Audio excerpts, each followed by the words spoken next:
Hello mga kumare, for today's mini vlog, ipapakita ko sa inyo kung paano kumain ng lolo ko. So, hindi yan kakain ng hindi yan sinusubuan. Alam nyo kung bakit? Kasi nga po, sobrang spoiled na yan sa akin. And talagang ako lang ang pinapakinggan yan. Hindi niya na pinapakinggan yung mga anak niya and then yung apo niya. Kasi nga, parang ako na yung pinaka-boss niya.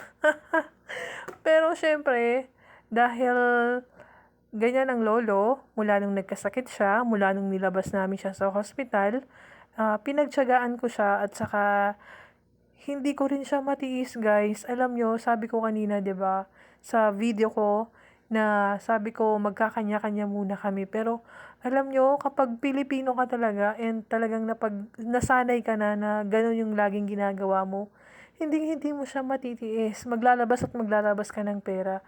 So, ayan guys, pinakain ko siya and nilibre ko siya dito sa may hindi ko alam kung anong kanya kasi Chinese naman siya. So, basahin na lang ninyo. Tayo na lang ang mag-adjust, mga kumare. And, ayan po, ang lolo, di ba? Sobrang gwapo ng lolo ko. Alam nyo ba na nung kabataan niyan is sobrang pogi? And sobrang matika siya, guys. Ewan ko lang kung babaero to. Siguro, hindi siya babaero kasi nga, napakabait and gentleman kahit ganyan yung lolo ko na yan. Oh, di ba guys? Oh, see? Yan na. Subo pa.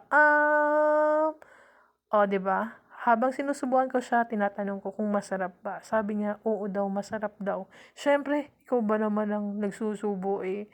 Talagang kahit hindi masarap, sasabihin niyang masarap.